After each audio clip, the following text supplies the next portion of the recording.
कीर्तन गाऊं मैं तेरा, भजन कीर्तन गाऊं मैं तेरा, नाम जान मैं तेरा,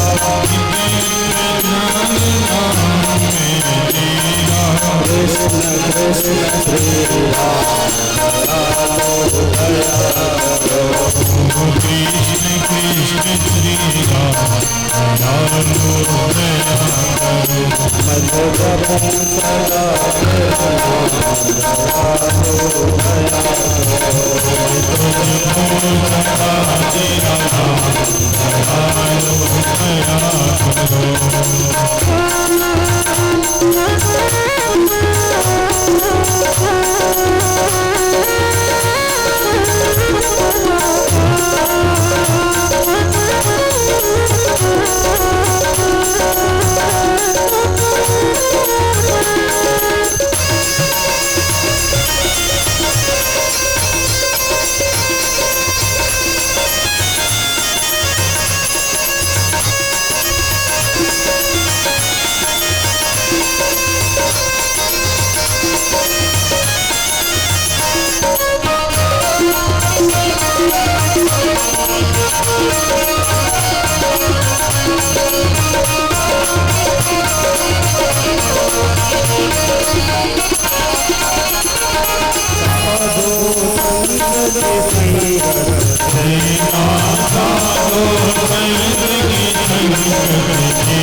बोलिए भागवत महापुराण की जय हो। बोलिए गणेश महाराज की जय हो। नमस्कार करते हैं चरणों में हम गजानंद स्वामी कर दो करम। गजानंद स्वामी कर दो करम।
बोलिए श्रीमद्भागवत महापुराण की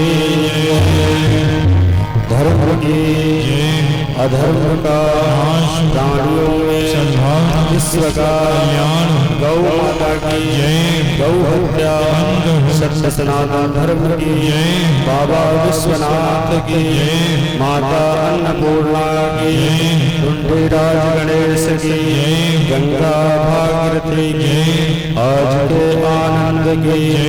जय जय श्री राम, जय जय श्री राम, जय जय श्री राम।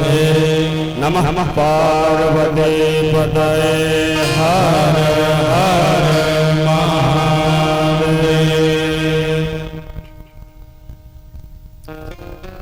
परम मंगलमय परात्पर अखिलेश्वर अकारण करुणावरुणालय भक्तवांछित कल्पतरु श्री तड़ित पीताम्बरधारी श्री बालकृष्ण लाल की वांगमयी प्रतिमूर्ति श्रीमद् भागवत महापुराण समुपस्थित समस्त भक्त वृंद, श्रोत्र वृंद, आचार्य वृंद, मंचस्थ संकीर्तक बंधु, गोविंद की महती कृपा से श्री राधा सर्वेश्वर भगवान, पूज्य गुरुदेव भगवान, गौ माता, पृथ्वी माता, भारत माता, 33 कोटि देवी देवताओं के चरणों में कोटि कोटि बार प्रणाम करते हुए आज हम लोग श्रीमद् भागवत महापुराण श्रवण करने के लिए विराजमान हुए हैं। आज कथा का तृतीय दिवस है। आज भगवान भोलेनाथ की शादी है और भगवान भोलेनाथ की शादी झांकियों के माध्यम से भगवान भोलेनाथ का दर्शन करवाया जाएगा और भगवान भोलेनाथ की शादी बड़ी धूमधाम से मनाई जाएगी। इसलिए जो भी भक्तगण भगवान के विवाह में सम्मिलित होना चाहते हैं वो अपने अपने गृह कार्यों को समाप्त करके शीघ्र कथा मंच पर आए और अपने जीवन का लाभ प्राप्त करें। बोलिए भागवत भगवान की जय। कल हम लोगों ने श्रवण किया भागवत किसे कहते हैं, भागवत सुनने का अधिकारी कौन है, पात्र कौन है, किसे भागवत श्रवण करना चाहिए। यदि कोई भागवत श्रवण करना चाहता है तो अपने आप को किस प्रकार का श्रोता बने, क्योंकि भागवत तभी श्रवण की जा सकती है जब भागवत में बताए गए जो लक्षण है वो लक्षण जब आपके हृदय में आकर के विराजमान हो जाएंगे महाराज तभी ये कथा प्रभावशाली है। कंचन तजना सहज है सजज प्रिया काने, मान बड़ाई ईर्ष्या दुर्लभ तजना। कथा सुनने का उत्तम पात्र वही है जिसके हृदय से मात्सर्य निकल गया हो। मात्सर्य क्या है? देखिए मच्छर और मात्सर्य दोनों एक ही है। मात्सर्य जो है वो अंदर से काटता है और जो मच्छर है वो बाहर से काटता है। पर ये जो बाहर का मच्छर है इससे बचने के लिए तो महाराज मच्छरदानी लगा सकते हैं, बच जाएंगे, परंतु जो अंदर का मात्सर्य है इससे कोई नहीं बच पाता। बड़े बड़े संत महात्मा महान पुरुष भी नहीं बच पाते क्योंकि ये मात्सर्य जो है ये ईर्ष्या है। किसी का वैभव देखा, बल पराक्रम देखा, अंदर से काटने लग जाएगा। बताओ हमारे सामने ये उठा जा रहा है। आज कोई भी व्यक्ति अपने दुख से दुखी नहीं है जितना कि पड़ोसी के सुख से दुखी है। अपने घर में लाइट नहीं है उसकी चिंता नहीं है, पड़ोसी के घर में लाइट क्यों है इस बात की ज्यादा चिंता। दूसरी बात, हम लोगों की बुद्धि ऐसी हो गई है, हम लोग जान नहीं पाते कि धर्म हो रहा है कि नहीं, धर्म किसे कहते हैं, धर्म का तात्पर्य अर्थ क्या है, भागवत किसे कहते हैं, हम लोग जानते भी नहीं हैं और जानने का प्रयत्न भी नहीं करना चाहते हैं और ज्ञानी मान करके बैठ जाते हैं। इसलिए सर्वप्रथम हमको ये समझना चाहिए कि जो हम भागवत करवा रहे हैं आखिर ये भागवत है क्या, किसे कहते हैं भागवत, भागवत श्रवण करने से होता क्या है। हमने आप लोगों को प्रथम दिवस में ही बताया है कि भागवत में 4 अक्षर है। भा से भक्ति, भागवत भक्ति प्रदान करती है। ग से ज्ञान, भागवत ज्ञान प्रदान करती है। व से वैराग्य, भागवत वैराग्य प्रदान करती है। भागवत त्याग सिखाती है। भागवत श्रवण करने के बाद यदि ये 4 चीज आपके जीवन में उतर जाए तो महाराज कल्याण हो जाएगा, क्योंकि ये 4 चीज जल्दी किसी के अंदर आती नहीं। मान लीजिए आपके अंदर भक्ति आ गई, आप बहुत बड़े भक्त बन गए, पर आपको ज्ञान नहीं है कि भगवान की पूजा कैसे किया जाए, भगवान की सेवा कैसे की जाती है, इस बात का ज्ञान नहीं, तो आपकी भक्ति कोरी है। क्योंकि ज्ञान और वैराग्य भक्ति के ही पुत्र हैं। इसलिए माँ का मातृत्व तभी पूरा होता है जब माँ पुत्रवती बने। ज्ञान और वैराग्य भक्ति माता के पुत्र हैं। जब तक वो आपके जीवन में नहीं आएंगे तब तक आपकी भक्ति कोरी रहेगी। इसलिए जो भागवत है ये भक्ति ज्ञान वैराग्य और त्याग को सिखाने वाली कथा है। कल हम लोगों ने श्रवण किया,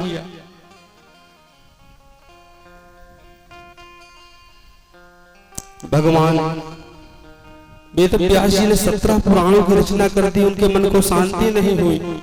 नारद जी ने आकर के उपदेश दिया कि अभी तक आपने भगवान के गुणानुवाद नहीं गाए, इसलिए आपके चित्त को शांति नहीं मिल रही। इस कमी का अनुभव किया वेद व्यास जी ने, और वेद व्यास जी ने मात्र 4 श्लोकों के 18,000 श्लोक बना करके तैयार कर दिए, सुखदेव जी को प्रदान किया। और हम लोगों ने कल महाभारत की कथा श्रवण की। हम लोगों ने द्रौपदी का चिरहरण श्रवण किया। आखिर द्रौपदी का चिरहरण हुआ क्यों और भगवान रक्षा करने क्यों आए। एक बार भगवान के सुदर्शन चक्र से भगवान की उंगली कट गई थी। उसी समय जैसे पटरानियों को पता चला भगवान के, तो सभी लोग कोई भगवान की उंगली में बांधने के लिए कपड़ा खोज रहे हैं, कोई दवा खोज रहे हैं। परंतु जैसे ही देवी द्रौपदी ने देखा तुरंत अपनी साड़ी फाड़ दी और भगवान के उस घाव की पूर्ति कर दी। तभी भगवान ने कहा कि बहन तुमने ये इतनी कीमती साड़ी क्यों फाड़ दी। पटरानिया पट खोजती रही, शोक सत्य भाव मांगियो, रुकमणि रोई धाय, बांधन को पट खोजती, पटरानी अकुला। तब लगी देवी द्रौपदी ने देखे यदुवेद, और अंगुरी बांधन को तुरंत फाड़ो अपनो जी। भगवान ने कहा इतनी कीमती साड़ी क्यों फाड़ दी। द्रौपदी जी ने बड़ा प्यारा जवाब दिया। द्रौपदी जी कहती हैं, प्यारे घनश्याम यदि काम आवे आपके तो काट दो इन नसों को। ये धागे हैं, इन धागों का मोल क्या। न दुल्हन के जोड़े हैं न दूल्हे के भागे। द्रौपदी जी कह रही है मैंने नहीं फाड़ा चीर पीर देख अधीर है, चीर ही स्वयं नाथ। भागे ही स्वयंनाथ चीर छोड़ भागे। और जब द्रौपदी जी का चिरहरण होने लगा, चारों तरफ देखे सभी जगह निराशा प्राप्त हुई। उसी समय भगवान को याद किया, क्योंकि द्रौपदी जी जानती हैं कि मैं जब भी संकट में रहूंगी, एक बार मेरे पति नहीं आएंगे परंतु मेरा भाई अवश्य आएगा। इसीलिए भरी सभा में द्रौपदी जी ने कहा, दुशासन, जितना तेरे बाजुओं में जोर हो लगा करके देख ले। और खींच दुशासन जोर लगाई के टेर हमार जो सुनी पहले बाबे श्वास में बत्ती पड़े पर मोहन नाम के बिसरे हैं। देर लगी ना बेर लगी गिरना हस्त धावल हैं। भौजी के गोद में हुई है तबो मोर तेरे सोने तेरे द्रौपदी जी कहते हैं, दुशासन, तेरे बाजुओं में जितना भी बल पराक्रम है लगा दे। मुझे विश्वास है मैं जब भी विपत्ति में रहूंगी और मैं अगर अपने प्यारे घनश्याम को याद करूंगी तो कहीं भी रहेंगे, मेरे एक पुकार से दौड़ते हुए आएंगे। और द्रौपदी जी कहती हैं कि गाढ़े में जो बिसरई बाहरे तब हम तो हंसे नहीं बोलब नहीं। तू वही ना कहबा पर माता कहो कुछ जोड़ब नहीं। सावन में तोहे बांधे बद जरई कहो ताल में गोरब नहीं। उस में जो बिजड़ी लेके अइबा गले सड़ जाई मोलब नहीं। गले सड़ जाई मोलब नहीं। गाढ़े माने विपत्ति होती है। द्रौपदी जी कहती हैं, अगर मेरे विपत्ति के समय में अगर भगवान तुम नहीं आए, अगर तुम भूल गए, बिसरा दिए, तो मैं तुमसे अपना नाता तोड़ दूंगी। तुम आओगे बहिना मुझे कहोगे, पर मैं तुमसे कभी नाता नहीं जोड़ूंगी। और सावन में तुमको बांधने के लिए कभी जरई नहीं बोऊंगी। और पूस में जब भी तुम खिचड़ी लेकर के आओगे, कभी मुंह खोल करके नहीं देखूंगी कि मेरा भाई क्या लेकर के आया है, भले सड़ जाए। भगवान ने जैसे सुना तुरंत दौड़ पड़े कि आगे से चीर बढ़े नभ में ओगरे पिछवा दौड़े ले मुरारी। आगे कन्हैया भगे इतना उनका के न छोड़े मुरगारी। विमान ओढ़े नभ में अगवा के बढ़े है होड़े लगारी। आई सभा में आकाश से कान्हा बढ़ावन लागे हैं छोर से साड़ी। आई सभा में आकाश से कान्हा बढ़ावन लागे हैं छोर से साड़ी। महाराज जैसे भगवान ने सुना द्रौपदी की पुकार, तुरंत दौड़ पड़े। कहते हैं आगे से चीर बढ़े नभ में। आगे से भगवान साड़ी फेंक दिए, साड़ी जा रही है। इसके बाद भगवान जा रहे हैं और भगवान के पीछे भगवान का जो वाहन है गरुड़, वो पीछे जा रहा है। देखिए गरुड़ सबसे अधिक गति में दौड़ता है, परंतु भगवान आज इतनी गति से दौड़ रहे हैं कि उनका जो वाहन गरुड़ है वो पीछे रह गया। आगे से साड़ी जा रही है और इसके बाद भगवान और गरुड़ पीछे रह गया। भगवान जैसे सभा में पहुंचे, दुशासन खींच रहा है, पूरी सभा अचंभित हो गई। अरे साड़ी घटे नाता बोला दुर्योधन खींचे दुशासन जोर लगाई। सोने के द्रौपदी हंसी बोले तो अब जोर लगा सहजाए। बाती दया की आई गई बाती बात हमें भी कहेंगे, फिर घटना दुशासन से अपने अंधरा बबुआ के पढ़ा दे, फिर घटना दुशासन से अपने अंधरा बबुआ के पढ़ा दे। महाराज साड़ी खींचने लगा दुशासन, साड़ी घट ही नहीं रही है। सभी कौरव अचंभित हो गए कि क्या हो रहा है। इधर दुर्योधन बोला कि जोर लगा के खींच, और ऐसा सुन करके द्रौपदी जी हंसने लगी। बोले दुशासन से नहीं घटेगी, तू भी आकर के जोर लगा दे। और मैं तो कह रही हूँ कि तुम्हारा जो बाप है, जो अंधरा है, उसको भी बुला लो, वो भी खींच ले, पर साड़ी घटने वाली नहीं है। भगवान कृष्ण द्रौपदी से कहते हैं, अरे आके कन्हैया कहे बहिना कहे, बोलत नहीं थे कोहाइल बानी, राही में ना पानियो पियने पानी, देख हमें की हमाइल बानी।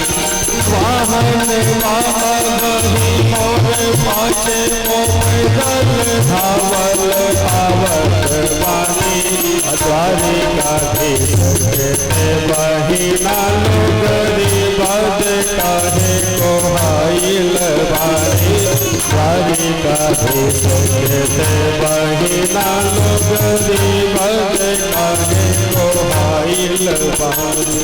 महाराज भगवान द्रौपदी को आश्वासन दे रहे हैं। द्रौपदी से कह रहे हैं, बहन तुम मुझसे बोल क्यों नहीं रही हो, क्यों गुस्साई हो? देख बहन तुमने पुकारा है, मैं दौड़ते हुए आया हूँ। भगवान भोजन कर रहे थे। जब द्रौपदी जी ने पुकारा, भगवान भोजन कर रहे थे, भगवान भोजन की थाली छोड़ करके भगे। और द्रौपदी जी से कहते हैं, देखो राह में रास्ते में मैंने कभी पानी भी नहीं पिया, देखो कितना घाम लगा हुआ है। और जिस वाहन से मैं आ रहा था वो वाहन अभी भी पाछे है, देखो मैं आगे आगे आ गया। और तुम द्वारिकाधीश की बहन हो, कोई ऐसे तैसे की बहन नहीं हो जो एक लुगरी के लिए, एक साड़ी के लिए तुम गुस्सा जाओ। कृष्ण का बहन को आश्वासन, अरे खींच दे साड़ी मोदे खत बानी, यहाँ पर के बलवान बड़ा बहिना के गोहर पे भाई, आके सभा बिचवा में खड़ा बा, भाई के ते बनली सड़िया अबही अगरी में निशान बड़ा बा, सूद में ढाक लाज तोहार, मूल तोहार पढ़ा के पढ़ा बा, सूद में ढाक लाज तोहार, अमूल तोहार पढ़ा के पढ़ा बा। भगवान कृष्ण कहते हैं, द्रौपदी मैं भी देख रहा हूँ उस सभा में कौन सा बलवान है, सबको खींचने दे साड़ी में, देखता हूँ कौन यहाँ बलवान है। तुमने अपने भाई को पुकारा है, मैं इस सभा में खड़ा हूँ, जिसकी हिम्मत हो, जिसके बल पराक्रम हो, खींचने दे। भगवान आज याद दिला रहे हैं कि जो उंगली देख रही हो अभी भी निशान पड़ा हुआ है। तुमने अपनी साड़ी फाड़ करके मेरे इस घाव को भरा था, वो निशान अभी भी पड़ा हुआ है, इसलिए सूद में मैं तुम्हारी लाज ढकूंगा, और जो तुम्हारा मूल है वो अभी भी पड़ा है। इस प्रकार से भगवान ने द्रौपदी की लाज रखी, द्रौपदी की इज्जत रखी। अरे कहाँ जा छिपे हो प्यारे कन्हैया, कहाँ जा छिपे हो प्यारे कन्हैया, यहाँ लाज मेरे लुटे जा रही है, यहाँ लाज मेरे लुटी जा रही है। दुशासन के हाथों सभा बीच साड़ी, दुशासन के हाथों सभा बीच साड़ी, यहाँ आज मेरी लुटी जा रही है, यहाँ आज मेरी लुटी जा रही है। खींच न सका तो शासन बिहारा, खींच न सका जो शासन बिहारा, देख न सके प्यारे तुम्हारा इशारा, समझ न सके प्यारे तुम्हारा इशारा। शासन के हाथों सभा बीच साड़ी, शासन के हाथों सभा बीच साड़ी, यहाँ आज मेरी लुटी जा रही है। शासन के हाथों लुटी जा रही है। महाराज इस प्रकार से भगवान ने द्रौपदी की रक्षा की और भगवान उत्तरा के गर्भ में गए, परीक्षित की रक्षा की। इसके बाद भगवान जैसे ही द्वारिका के लिए जाने लगे, उसी समय कुंती मैया से रहा नहीं गया कि बताओ भगवान मेरे वंशधर की रक्षा की है भगवान ने, और इन्हें कोई धन्यवाद भी नहीं दे रहा। कुंती मैया आई, चरणों में प्रणाम करने लगी। उसी समय भगवान ने कहा, ये बुआ क्या कर रही हो? अरे मैं आपका भतीजा हूँ, मैं आपसे विदा ले रहा हूँ, पैर मुझको छूना चाहिए, उल्टा आप छू रही हैं, ऐसा मत करिए। कुंती मैया ने कहा, प्रभु जब जब मैं आपकी भगवत्ता को जान जाती हूँ तब तब आप आकर के बड़े प्रेम से बुआ बुआ कह देते हैं, और उसी समय में सारी भगवत्ता भूल जाती हूँ और आपको केवल अपना भतीजा मान करके रह जाती हूँ। इसलिए आज आपसे प्रार्थना है कि जो भी मेरे मन में उद्गार आए हुए हैं उसे कह लेने दीजिए। और कुंती मैया ने 26 श्लोकों में बड़ी सुंदर स्तुति की। नमस्ते पुरुषं त्वाद्यमीश्वरं प्रकृते परम अलक्ष्यं सर्वभूतानां अन्तर्बहिरवस्थितं मायाजमनिकाच्छन्नमज्ञाधोक्षजमव्ययं न लक्ष्यसे मूढदिशा नटो नाट्यधरो यथा। कुंती मैया कहती है, प्रभु आप सर्वत्र हैं, कण कण में हैं, अणु अणु में हैं, सर्वत्र आपकी सत्ता विद्यमान है, परंतु मेरी समझ में ये नहीं आ रहा है कि आप सर्वत्र हैं परंतु आपको कोई जान क्यों नहीं पाता, आपको कोई देख क्यों नहीं पाता। मैं समझती हूँ प्रभु आपको कोई जान नहीं सकता, आपको जान वही सकता है जिसे आप खुद जन्माते हैं। और मैं ये भी जानती हूँ आपका प्रागट्य क्यों हुआ है। बड़े बड़े अमलात्मा विमलात्मा योगींद्र मुनींद्र को भी, परमहंसों को भी परमहंस बनाने के लिए, ज्ञान का उपदेश देने के लिए आपका प्रागट्य हुआ। प्रभु आपकी मेरे ऊपर बड़ी कृपा रही। मैं तो ये कह रही हूँ कि जो कृपा आपने मुझ पर की है वो कृपा तो मेरी भाभी देवकी के ऊपर भी नहीं हुई। भगवान ने कहा, वो कैसे? बोले, प्रभु मैं विधवा, मेरे पांच पुत्र और शत्रु भी कहीं बाहर के नहीं, घर के घुसे बैठे हुए हैं। प्रत्येक क्षण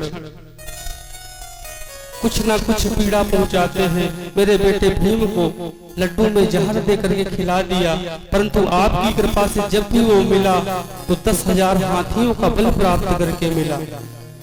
अरे करल सुधारे वो करहि मिताई, करल सुधारे वो करहि मिताई, गोपद से हो अनल से सुधारी, गोपद से हो अनल से सुधारी। पद से आनंद जिसके ऊपर भगवान की कृपा हो महाराज उसके लिए विष भी अमृत बन जाता है, शत्रु भी उसका मित्र बन जाता है, अग्नि भी उसके लिए शीतल हो जाती है। युगल सरकार है सिर पर तसल्ली दिल में रहती है, किसी की नाव पानी में मेरी तो रेती में चलती है। कुंती मैया कहती है प्रभु आपकी ही कृपा से मेरा सब काम हो रहा है और आप हमेशा यही कहते कि मैं कुछ नहीं करता हूं। आपने ये भी कहा कि इस महाभारत की युद्ध में मेरा कोई भी हाथ नहीं, मैंने तो शस्त्र भी नहीं लिया, परंतु गोविंद मैं जानती हूँ आप करते धरते भले दिखाई न दे परंतु सब करने वाले आप ही हैं। इसलिए कुंती मैया कहती हैं कि मेरा आपकी कृपा से सब काम हो रहा है,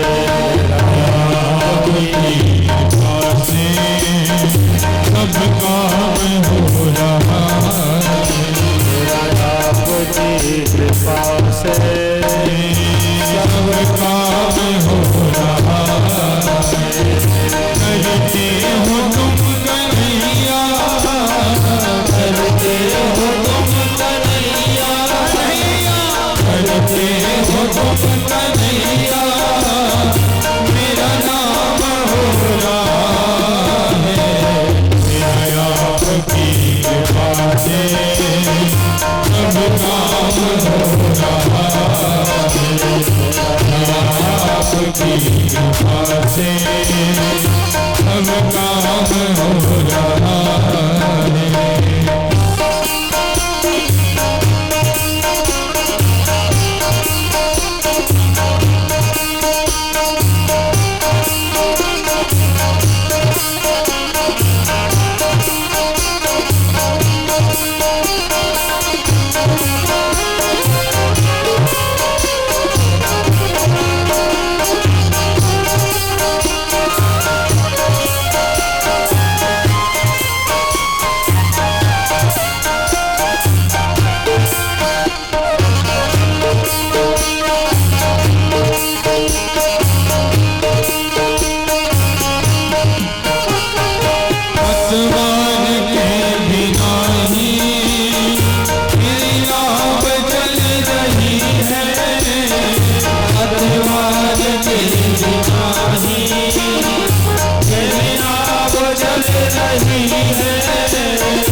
सब काम हो रहा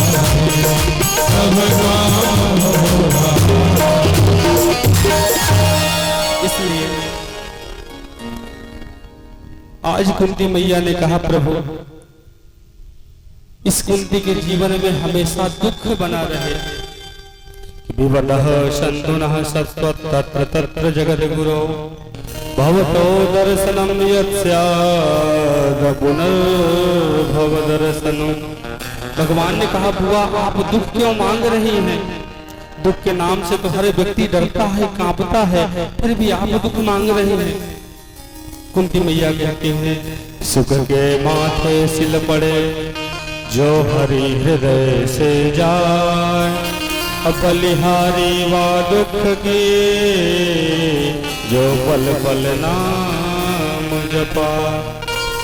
महाराज जब सुख के दिन आ जाते हैं तो भगवान अपने आप भूल जाते हैं। प्रायः लोग जब दुख आता है, कष्ट आता है, तभी भगवान को याद करते हैं।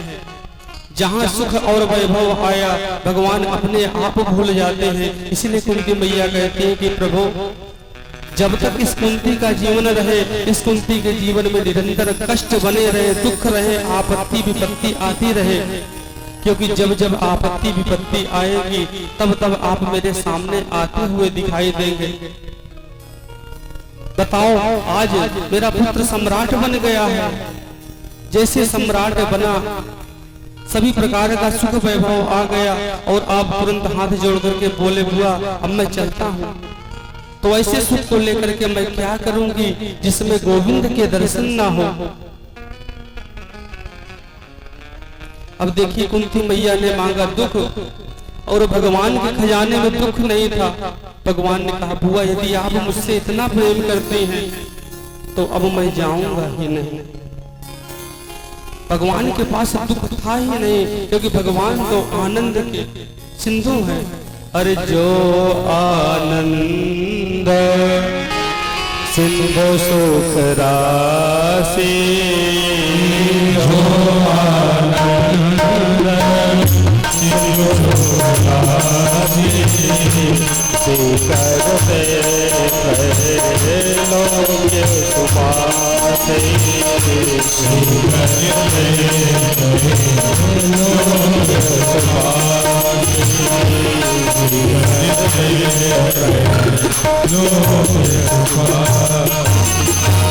भगवान रुक गए और भगवान ने एक दिन देखा कि युधिष्ठिर जी महाराज बड़े दुखी बैठे थे। युधिष्ठिर जी को जब दुखी देखा बोले बताओ इतने बड़े राजा बन गए, इतना बड़ा युद्ध जीत लिया, इसके बाद भी दुखी हो, क्या बात है? युधिष्ठिर जी महाराज भावुक हो गए, बोले गोविंद आज ये जो पद प्रतिष्ठा मिली है अपनों को मार करके मिली है, ऐसी पद प्रतिष्ठा का मैं क्या करूंगा? इस युद्ध में जिन स्त्रियों के पुरुष मारे गए हैं, जब उन स्त्रियों को मैं देखता हूं तो मुझे बड़ा कष्ट होता है कि बताओ इस वैभव को पाने के लिए, इस पद को पाने के लिए मैंने इनके पतियों का वध कर दिया। भावुक हो गए, भगवान बहुत समझाए पर युधिष्ठिर जी महाराज के समझ में नहीं आया। भगवान ने सोचा कि इन्हें किसी बुजुर्ग के पास ले जाना चाहिए, क्योंकि बुजुर्ग के पास ज्ञान होता है, युवा के पास उतना ज्ञान नहीं होता। युवा के पास बल पराक्रम होता है, परंतु जो वृद्ध होते हैं उनके पास ज्ञान होता है। एक बार किसी का विवाह हो रहा था, उस विवाह में स्त्री पक्ष के लोगों ने कहा कि इस बारात में कोई भी बूढ़ा नहीं आना चाहिए, ऐसी शर्त रखी।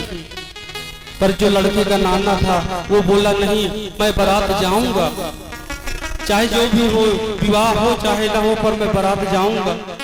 लोगों ने कहा भाई वहां से स्पष्ट कहा गया कि कोई भी बूढ़ा नहीं आना चाहिए, तो हम कैसे ले जाएं? बोले किसी भी प्रकार से ले चलो, चाहे छुपा करके ले चलो, चाहे जैसे ले चलो, पर मैं विवाह में जरूर जाऊंगा। लोगों ने कहा ठीक है, जिसमें सामान जाएगा विवाह के लिए आप उसी में बंद कर देते हैं। बोले ठीक है मैं उसी में चला चलूंगा। नाना को बंद कर दिया गया। जैसे ही बारात पहुंची तो जहां पर जनवासा दिया गया था वहां से जब लड़की के घर को जाया जाता है, वहां पर बीच में एक नदी थी, नदी के उस पार जनवासा दिया था। जैसे बारात आ गई, बारात आने के बाद जनवासे में खबर पहुंचवा दिया कि हम शादी नहीं करेंगे। लोगों ने कहा क्यों शादी नहीं करोगे? बोले हमारी एक शर्त है, अगर उस शर्त की आपने पूर्ति कर दी, उस शर्त की अगर आपने पूर्ति कर दी तो हम विवाह करेंगे, नहीं तो हम विवाह नहीं करेंगे, आप बारात नहीं जाइए। बोले आपकी शर्त क्या है? बोले ये जो नदी बह रही है, इस नदी में आप दूध भरवा दीजिए, दूध की धारा चलवा दीजिए, तभी हम विवाह करेंगे।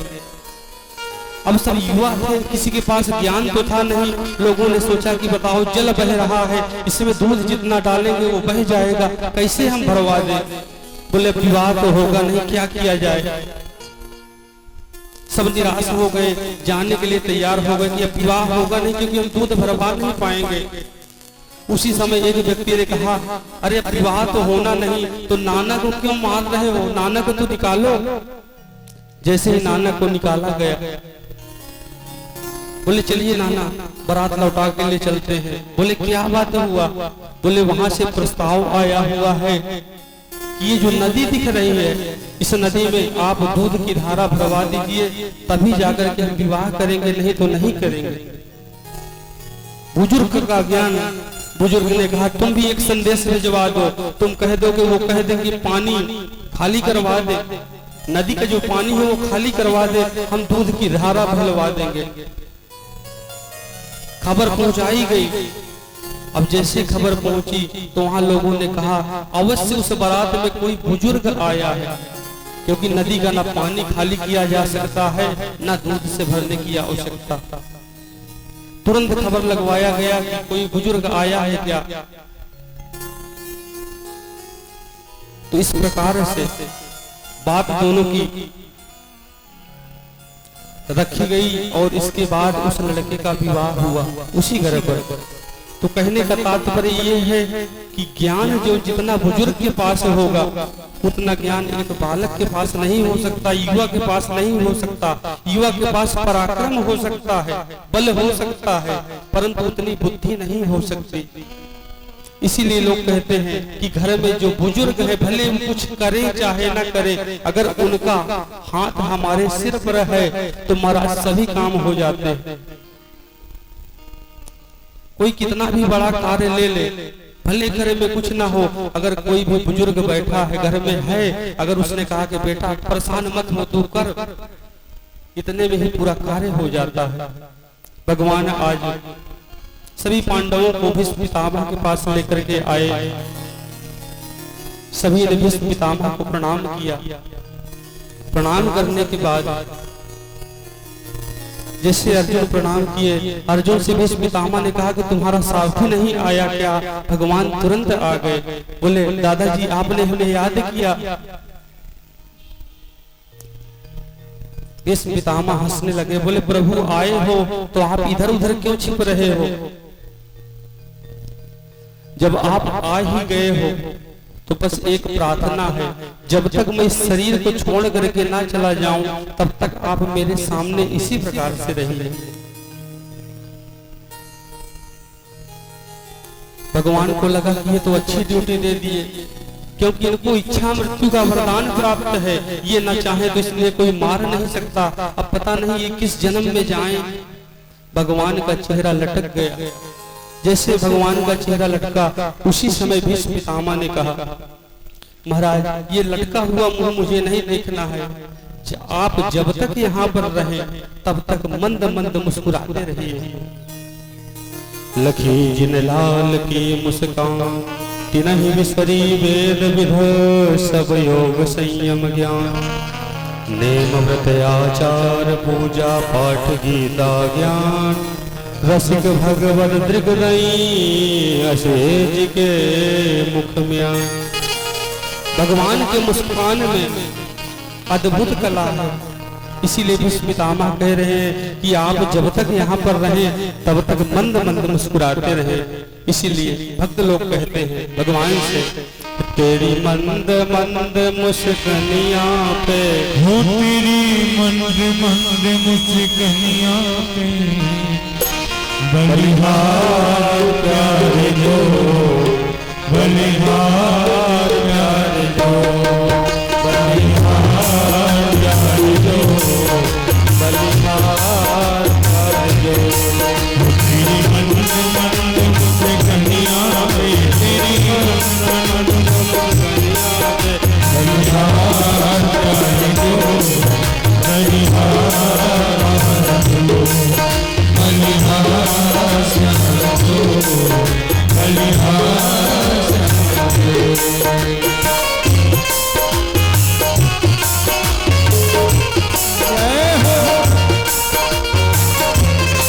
तालियों की सेवा करते हुए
जब मतवारी लगती है प्यारी प्यारी, जब मतवारी लगती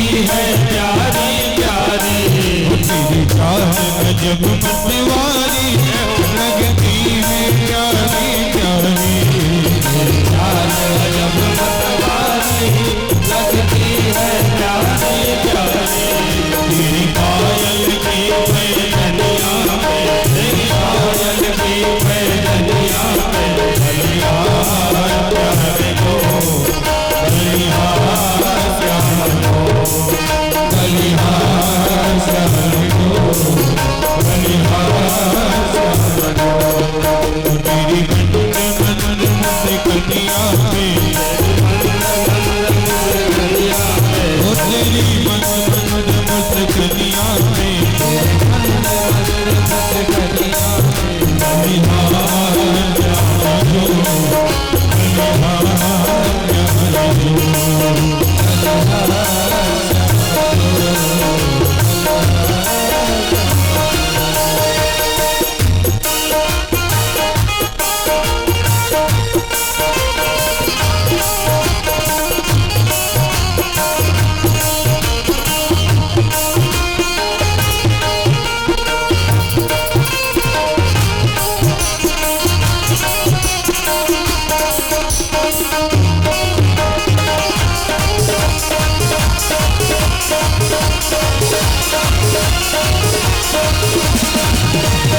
तेरी बंद बंद मुझे कनिया रे, तेरी बंद बंद मुझे कनिया रे,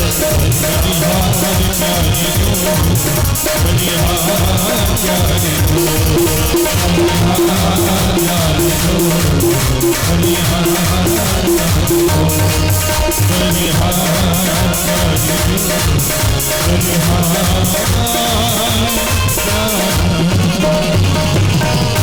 बोलिए कृष्ण कन्हैया लाल की जय। भगवान मुस्कुराने लगे और इधर युधिष्ठिर जी को संकेत दे दिया कि जो भी तुम्हारे मन में आशंकाएं हैं तुम पूछ लो। इधर युधिष्ठिर जी महाराज पूछने लगे और भीष्म पितामह जी जवाब देने लगे। इसी को भीष्म गीता कहते हैं महाभारत में। दान धर्मान राज धर्मान मोक्ष धर्मान विभागसः स्त्री धर्मान भगवत धर्मान समासव्याय योगतः। सभी धर्मों के विषय में बताया। इस पितामह जी कहते हैं धन पवित्र सेवा किए, धन पवित्र कर दान, मन पवित्र हरि भजन सो होत त्रिविध कल्याण। तीन प्रकार से कल्याण होता है भक्तों को। तन पवित्र सेवा किए, ये जो हमारा शरीर है इस सेवा करने से, किसकी सेवा करने से? भगवान की सेवा करने से। कहीं पर आयोजन हो रहा हो महाराज, कभी शर्म नहीं करना चाहिए। कहीं आयोजन हो रहा है, आपके पास धन नहीं है, आपके पास तन है, यदि आपको अपने तन को स्वस्थ रखना है, पवित्र करना है, तो कहीं भी कोई आयोजन हो वहां पर जाकर के श्रमदान करिए। जो भी सेवा हो सके उसको सेवा करना चाहिए। इससे तन पवित्र होता है। कहते धन पवित्र करिदान। और ये जो धन है ये पवित्र कब होता है? दान करने से। प्रायः आपने देखा होगा जिस घर में धर्म को नहीं माना जाता, धर्म क्या है, भगवान क्या है, दान क्या है, जो नहीं जानता, उसका जो धन है वो पवित्र नहीं होता महाराज, डॉक्टरी में चला जाता है। इसीलिए कहते धन पवित्र करे दान और मन पवित्र हरि भजन सो। ये जो हमारा मन है, हमारे मन के अंदर भी अनेक प्रकार के विकार भरे हुए हैं और ये विकार कब दूर होते हैं? भगवान का भजन करने से। होत त्रिविध कल्याण।